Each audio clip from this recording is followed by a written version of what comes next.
Welcome to Sports Geek, the podcast built for sports digital and sports business professionals. And now, here's your host, who is ready to take the sports industry by storm with his groundbreaking podcast episodes and witty intros, Sean Callanan. Thanks, DJ Joel. I'm Sean Callanan, and welcome to another CEO series episode of Sports Geek. This is episode 361. I chat with Avan Lee. He's the CEO at Hurricanes Rugby. You might be listening to Sports Geek at our website, sportsgeekhq.com. That's where you can find every single episode, or you could be subscribing on your podcast platform of choice, whether it be Apple Podcasts, Google Podcasts, or my fave, Pocket Casts. If you have left a review, thank you very much. But if you haven't, please do so. Go to the Apple Podcast Store, leave a review. It does help other people finding, but I actually find the best way to help with growth is actually just tell someone. Tell someone you listen, send them a cheeky DM, send a message in the WhatsApp group that you're talking with other people and say, hey, have a listen to this episode. Before we get stuck into this episode, please remember you can always contact me for a digital review, an audit, a brainstorming session. You can contact me at via email, Sean at sportsgeekhq.com, or via socials at Sean Callanan or at SportsGeek. People sometimes ask when's the best time to review and update your digital team. My answer is always now. There's never a best time, but it can be very effective in season, even though everyone's busy. It allows everyone to sort of step back from the day-to-day treadmill that is digital content, and give your team some spark for the end of the year. But then also off-season reviews when there is a little bit of downtime. We know that there's not really much downtime in sport, but that's also another good time. But yeah, send me an email, get in touch. I love working with podcast listeners. Let's get into it. This is my chat with Avan Lee he is the CEO of Hurricanes Rugby, who play in Super Rugby in New Zealand.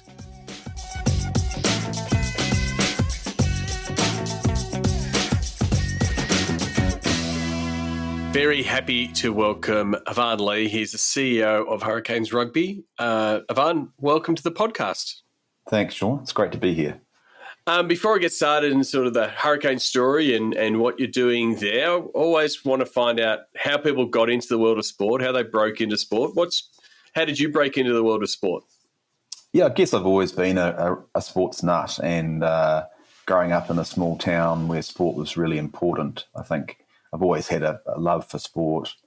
Did a degree in marketing, worked in the business world, but then, quickly realised that I wanted to work in sport, and that's 17 years ago now. So I've been around the block a few times, but pretty lucky to break into it. That was the hardest part. And so what were you doing? So, before, because that first gig was at New Zealand Rugby Union?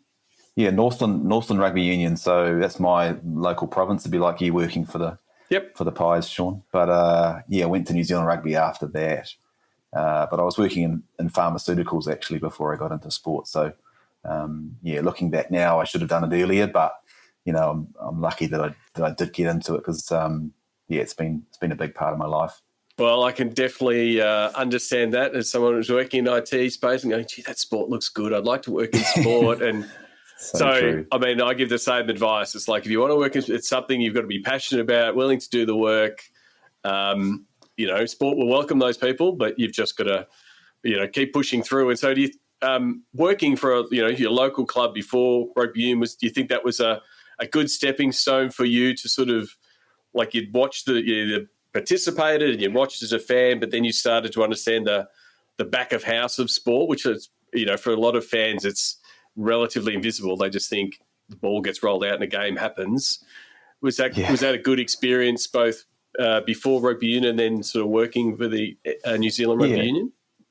Definitely. I got Northland Rugby got a really broad understanding of sport.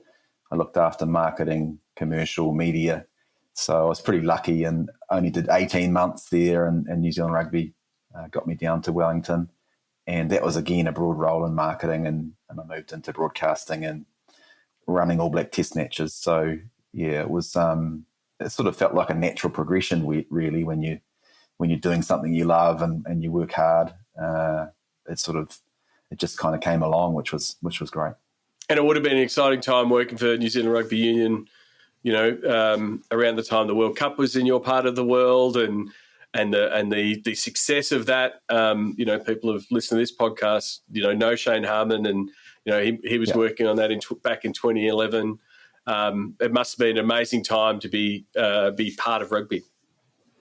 It certainly was. 2011 was amazing. All Blacks hadn't won it for 24 years, so we were long overdue. I did a secondment with IMG for the tournament, so that was a great experience. But met Shane a few times during the tournament. He's an amazing operator, and the whole event was really special, and capped off by the All Blacks winning. And going from New Zealand rugby to World Rugby, what was the transition to sort of have that global focus at World Rugby? Yeah, my wife's Irish, so moving back to Dublin was sensible and pretty easy. Ironically, New Zealand Rugby wanted me to move to Auckland, and I wasn't keen to move to Auckland, so we moved to Dublin instead, which is quite funny looking back. But 5 years at New Zealand Rugby was amazing, kind of boyhood dream to be associated with the most significant sports brand in the country. Going to World Rugby was awesome too, for a different perspective and having a global view. But like I said earlier, I've been extremely lucky in the roles that I've had, and working for teams and organisations that I'm really passionate about. So 2015, there was you came on board with Hurricanes. What was the driver behind you taking that role from a CEO point of view? Was it something you were looking for? Was it something the Hurricanes were looking for? How did that match happen? Yeah, it was quite interesting. Hurricanes have always been a team that I've supported. Working at World Rugby, the opportunity came up. I met the chairman. Just felt right.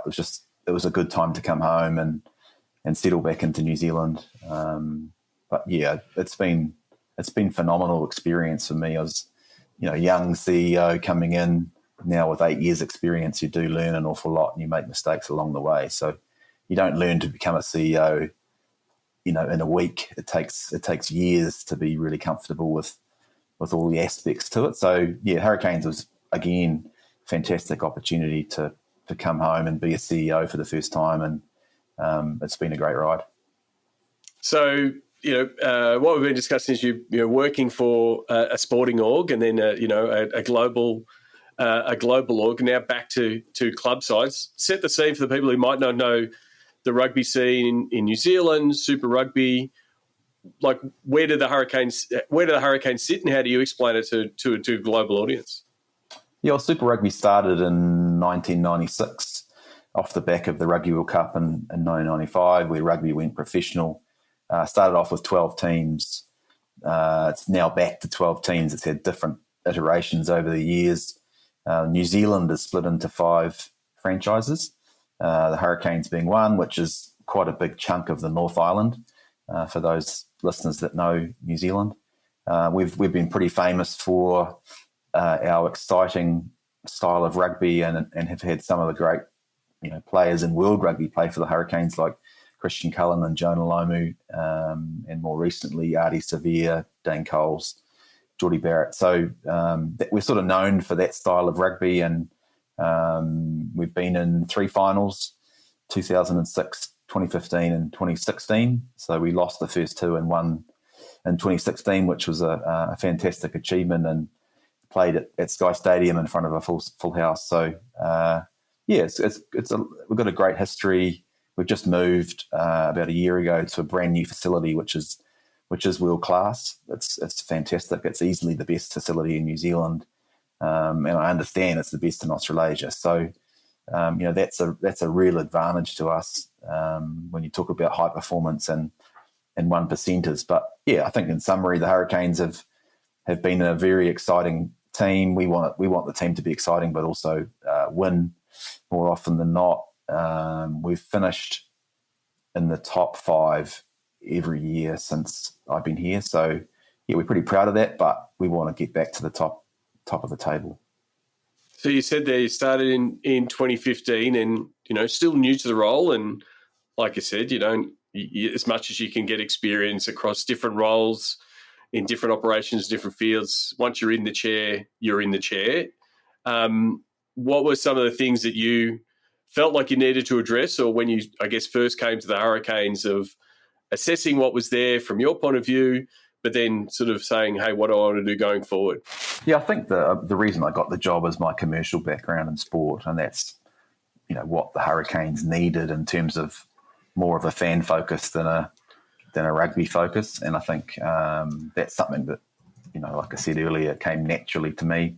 It was an obvious work on, and it's something we cracked into. I think the hardest thing for me was dealing with the head coach, for example, a very different, agenda, focused on the field, not so much off the field. That's changed over time because coaches realise alignment is critical, and we have to be, singing from the same hymn sheet. So, but yeah, it's just that getting to leading an organisation, being responsible for the P&L, culture, staff, etc. It's just a really different vibe when you're CEO as opposed to a senior manager. You've just obviously got more responsibility. I just want to talk about the high performance. On that high performance side, you spoke about opening the high performance facility. I've been lucky enough to speak to a bunch of people that have set up the plans to do that. That's not an overnight. It's not an overnight project. What were some of the key steps in getting that facility set up and to have a facility that's best in Australasia? That sort of gives your team an advantage, and obviously brings your high performance team on board. They're more than happy to move into those type of facilities. But what were some of the steps that you had to do from a project point of view, but from a CEO point of view, to lead the Hurricanes to get that facility opened? Yeah, it's a pretty unique situation because it's not central government or local government. It's two private investors that have, want to make this part of Greater Wellington more appealing, and they've done an amazing job. They visited us about 6 years ago, I think, 7 years ago, and said, look, this is what we're trying to do. We want the Hurricanes to come out. And to be perfectly honest, I thought, well, that would be a stretch to be able to pull that off. We've been based in Wellington City for the whole time of the Hurricanes, so I thought that was probably a stretch as well. But it's just been phenomenal. But from my perspective, it's really been about the rental, the lease agreement, the financials of it.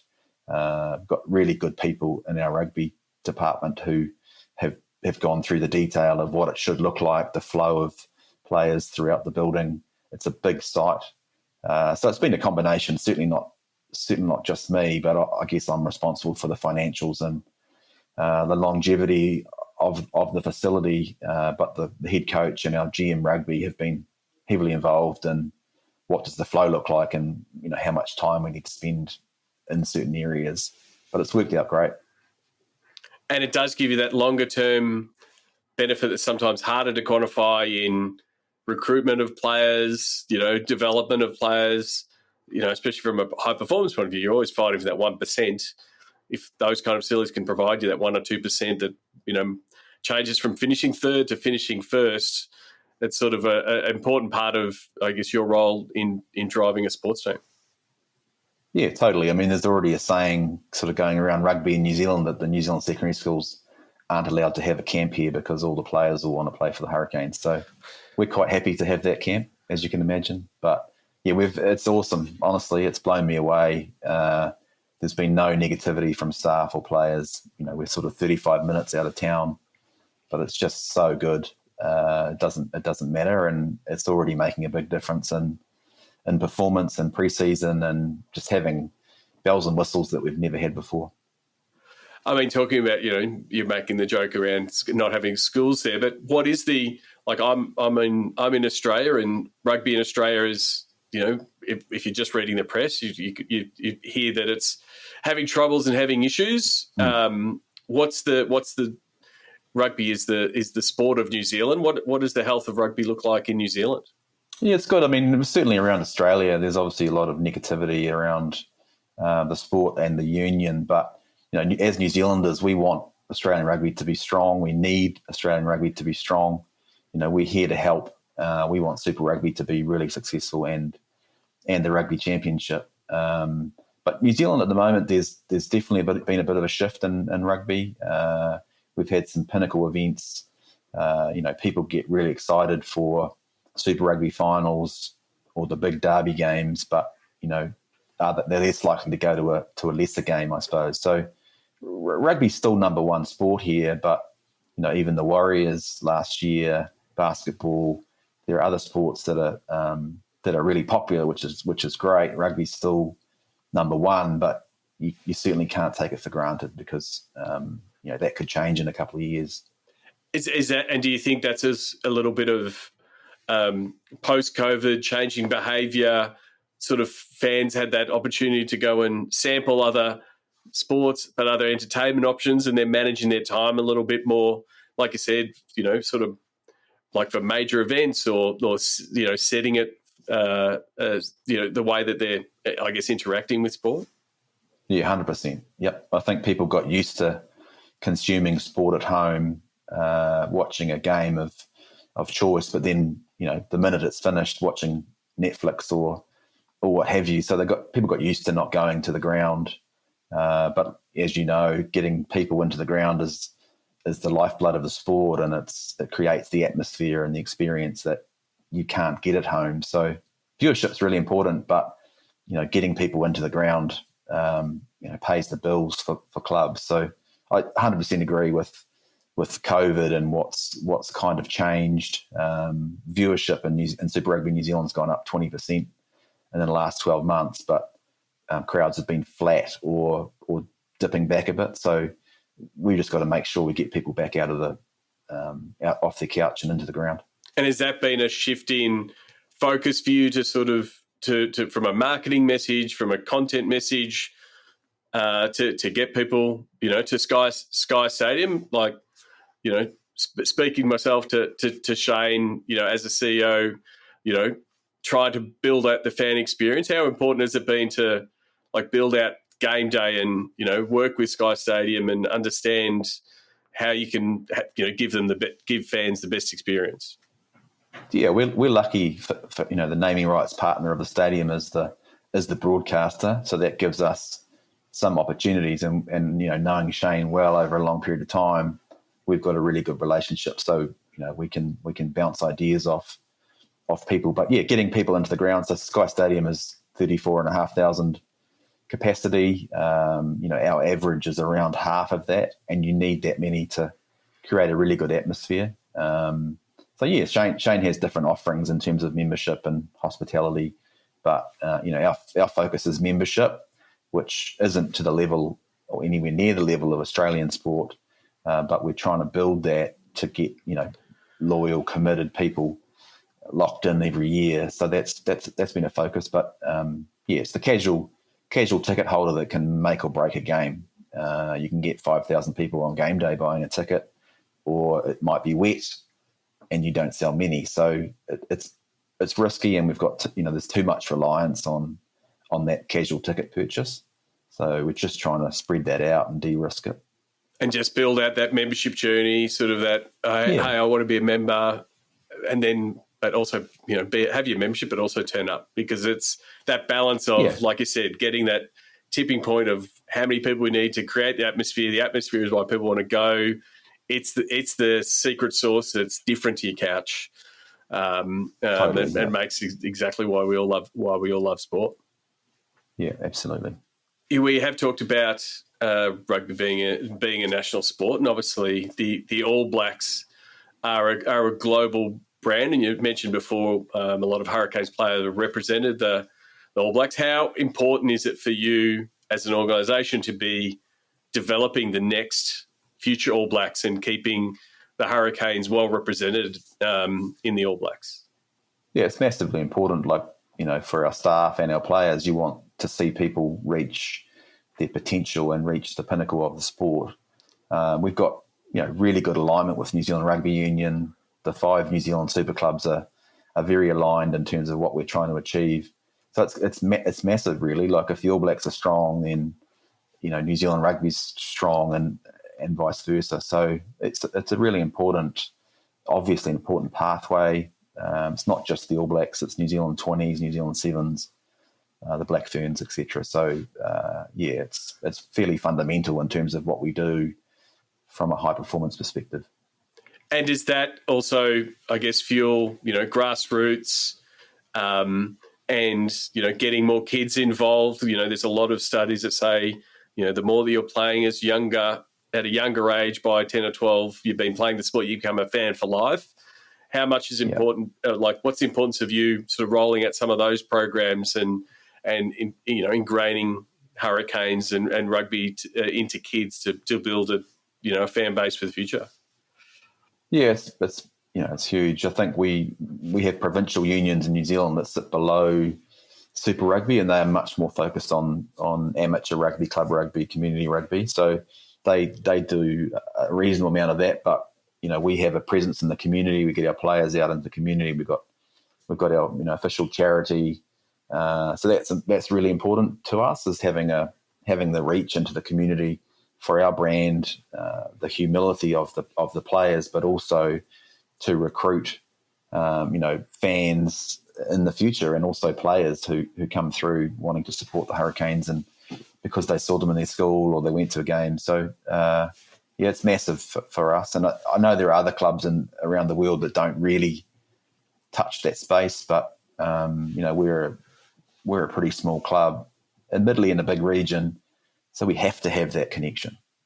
One of the things that I did want to discuss is, there's been a strong theme over the past couple of years with guests is the rise of women's sports, and that as a growth opportunity with a lot of sports. Women's rugby is one that is well represented. You've got a women's team. How much is what's been the impact of the foray into women's sports, having a professional women's sports team, and all of the things that it offers?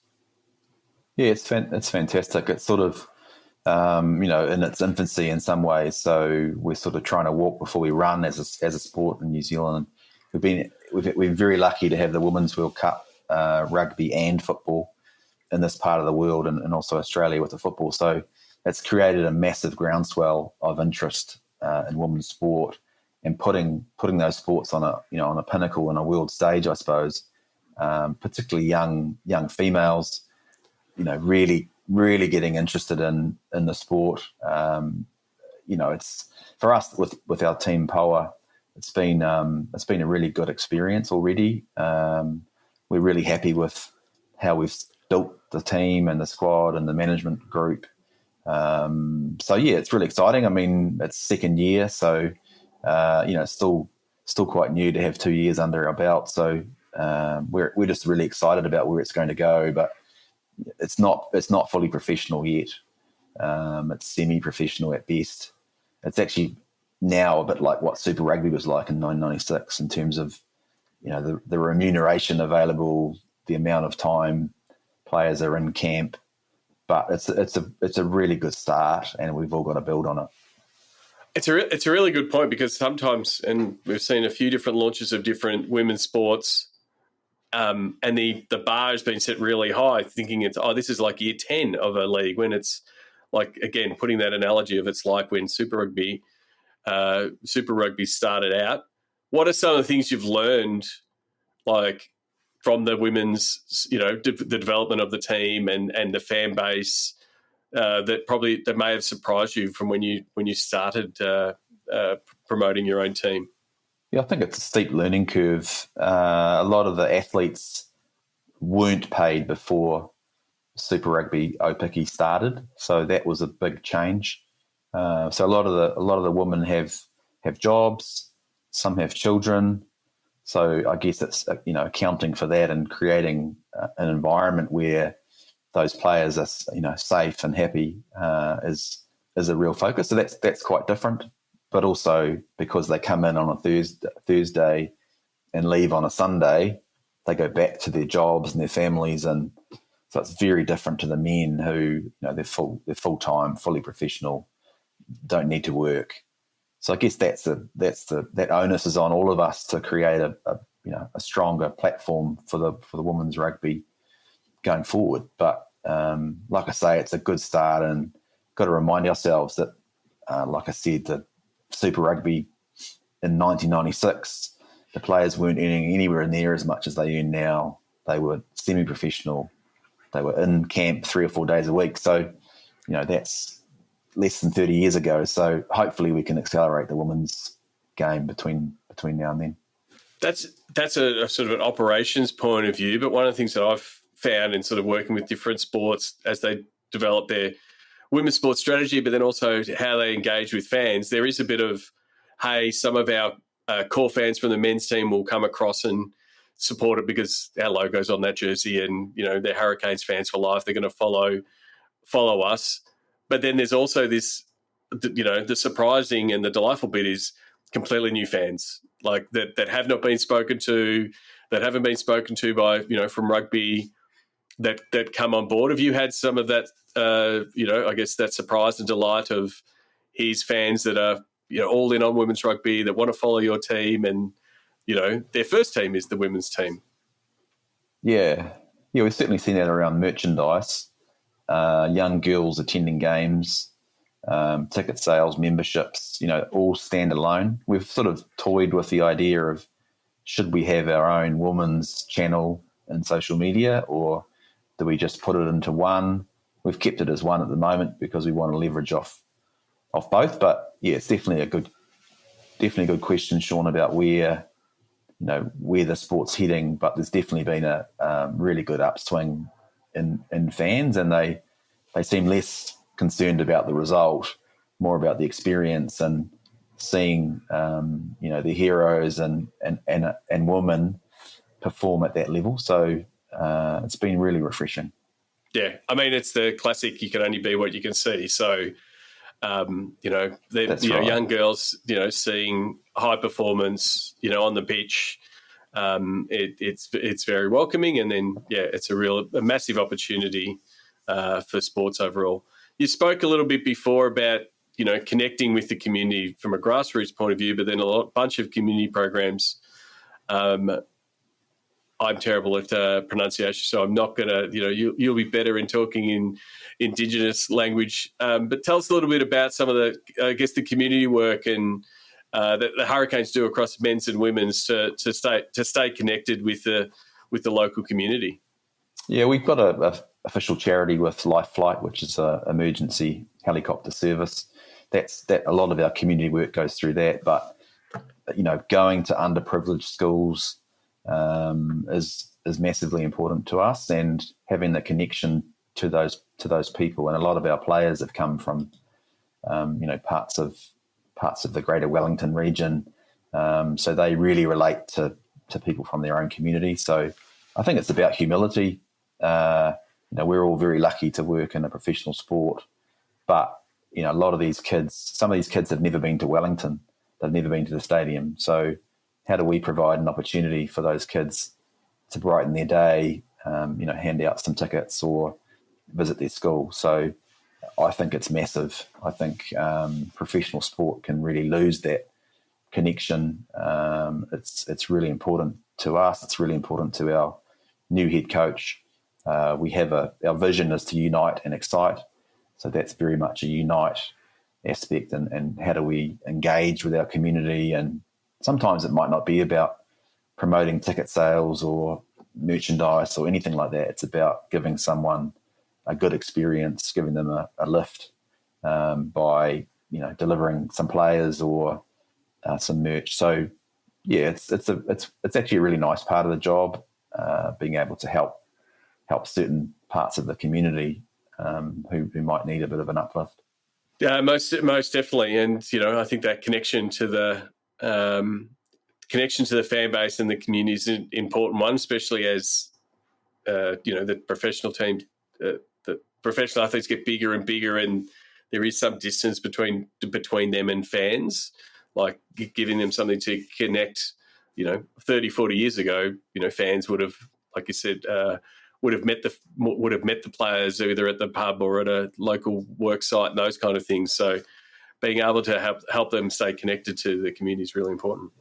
Yeah, I think so. There's other sports, big sports around the world that I doubt they have that connection. And I think keeping players, their feet on the ground is is something we try and do, and we're probably never going to be like the top footballers, and I kind of hope we don't. But rugby is built on grassroots in New Zealand, and we need to foster that. So at the top of the show, we talked about your journey into sport, and coming from the world of pharmaceutical into sport, and now you're a sports CEO. What do you look for in talent when someone says, "Hey, I want to work with sport," or "Hey, I want to work at the Hurricanes"? What's the advice that you give them to say, "Hey, if you want to work in sport, this is some of the things you need to know"? Yeah, I think it's attitude, Sean. I think people need to have some desirable experience, but for me, it's the attitude that you can't learn. Someone's got that in them, and that'll make up for any particular skills they might not have, because they'll bring that energy and focus to the club. So, yeah, I mean, obviously, depending on the level in the business, it might differ. But for me, attitude and personality are critical, and sometimes may outweigh skills and experience and qualifications, because at the end of the day, those things are important. But if you haven't got the right person and the right fit, then it's going to be a challenge.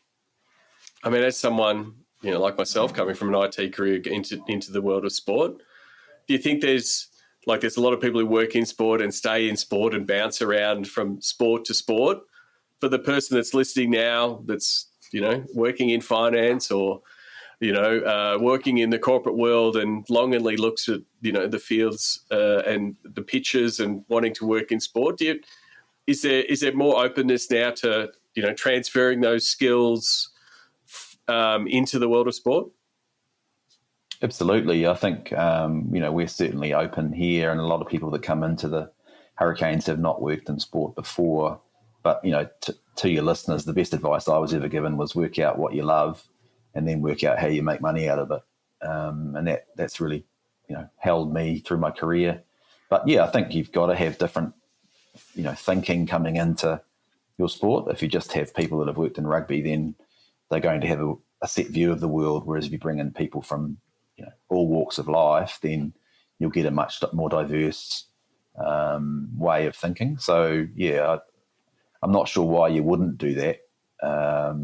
But that's the hardest part of breaking into sport, is the breaking in part. Once you're in and you do well and you work hard, then the world's your oyster. But I think I applied for 3 or 4 jobs before I got into sport, and it's kind of demoralizing, but you just stick at it, and your time will come. Most definitely. I mean, I do think that skill set, whether it's slicing and dicing data or understanding digital platforms or selling e-commerce, there's always commercial partnerships. It's always applicable in sport. You've got to be able to apply that. But I really do agree on that fresh thinking. Someone new comes in, and you just got to say, look, guys, there's no stupid questions. We know how this works because we've always done it. But if you say, why do you do it? It does stop the people who've been in the gig for 15 years going, that's a good question. No one's actually asked us why we've done it for a while. And so, it's a real a value that you should be pitching, to say, hey, I will bring a new perspective to your business. Yeah, I think if you have a 20-year-old person, they're going to have a much better idea of how to market and attract 20-year-olds than I will. That's for sure. So, I think it's important. Yeah. Well, Avan, I really do appreciate it. I want to get to the Sports Geek closing 5. Do you remember the first sports event you ever attended? Sort of. I was 4. It was my local team, Northland, like I mentioned before, playing in the Ranfurly Shield, which a lot of people won't know what that is, but it's one of the major trophies in rugby in this country. Went with my dad. I've got a photo of it, which helps me remember as I get older. But yeah, it's pretty cool. That was my first rugby team that I loved well before the All Blacks or even Super Rugby was started. So it's great memories from my childhood. No doubt. I don't think my dad took any photos of my first game, so it is good to have that. Good to have that memento of that memory. You would have been to a lot of different sports events over your time. Is there a favourite food or a go-to food when you're at a sports event? Yes, I wrote down in my notes burger, but then I changed it to pie.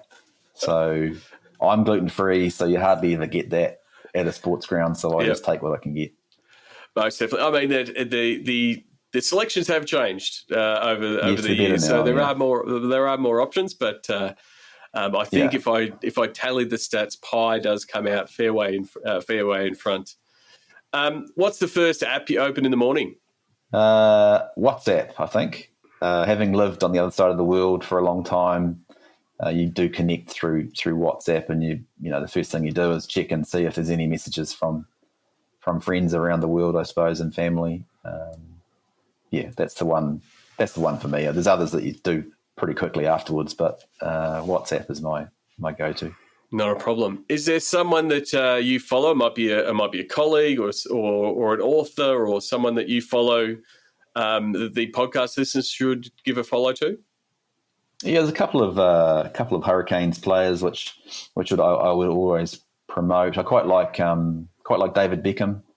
I like what he does, and especially around the charity.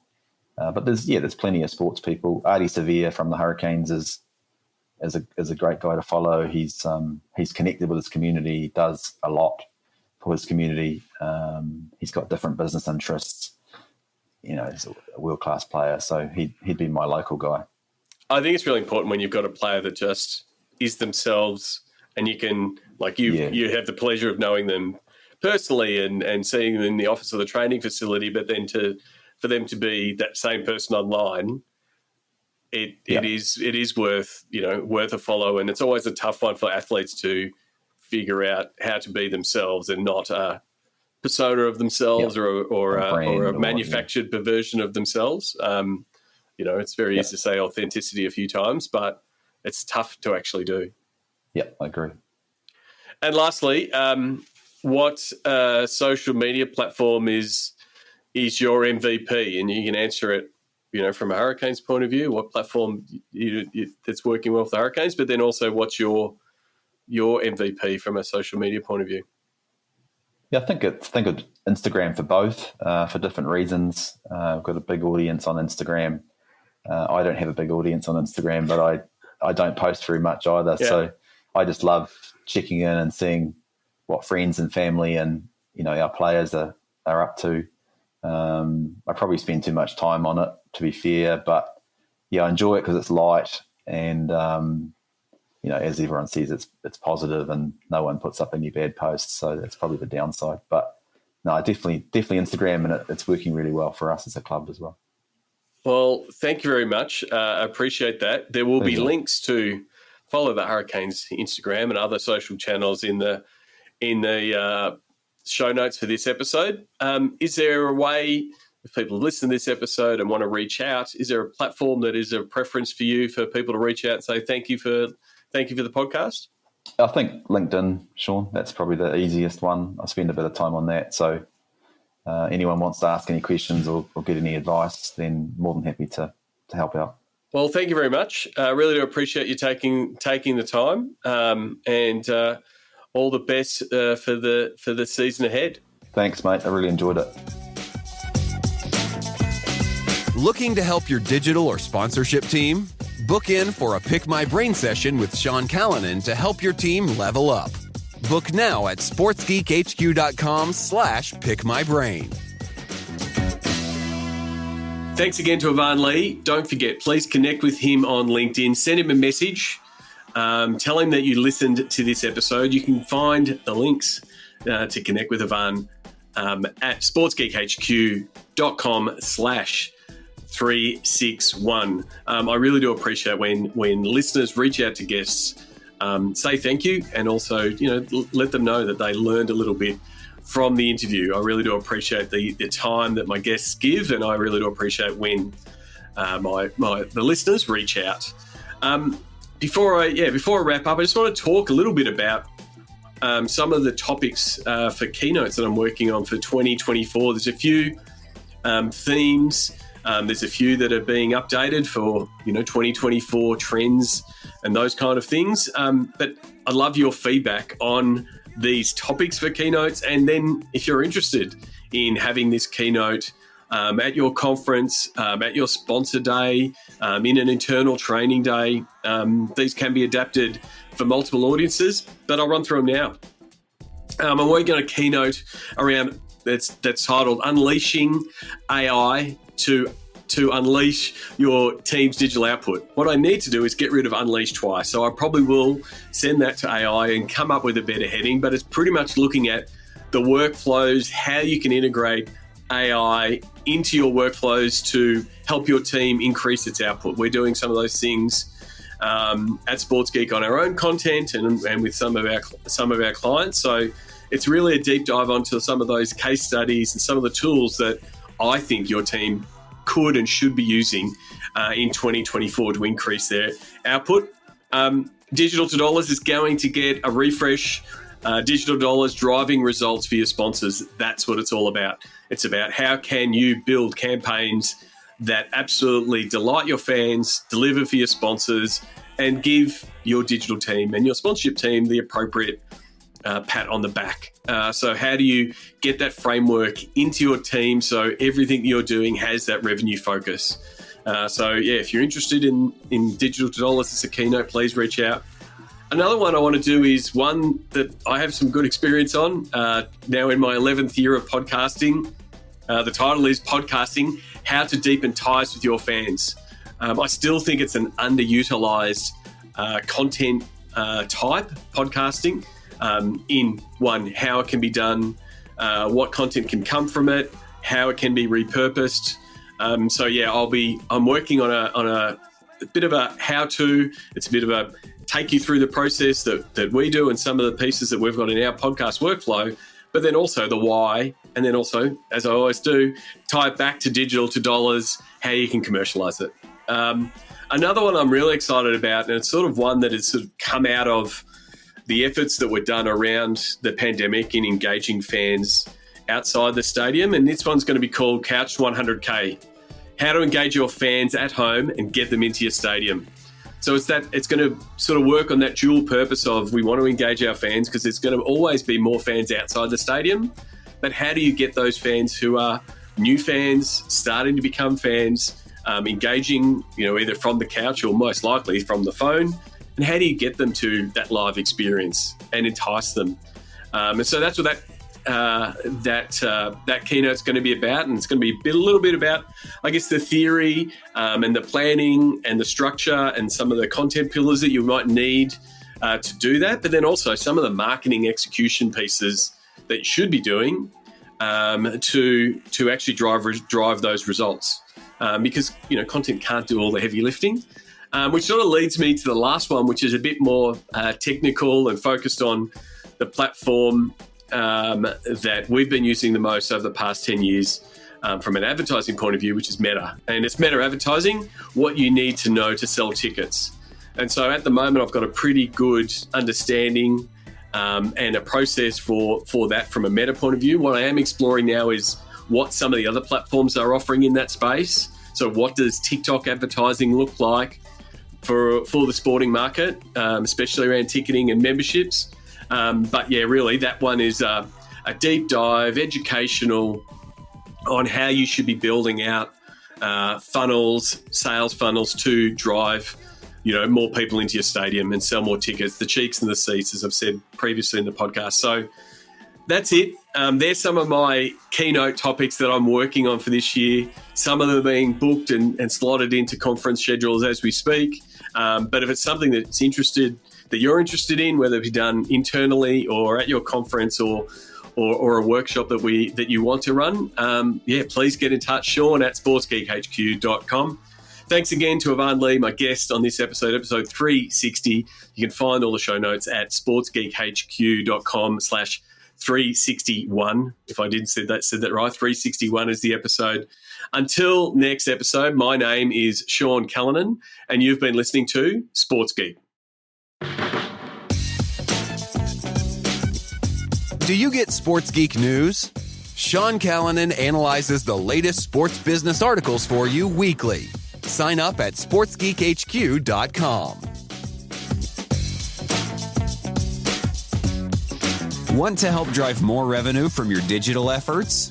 Book a time for a call. Go to sportsgeekhq.com/phone call.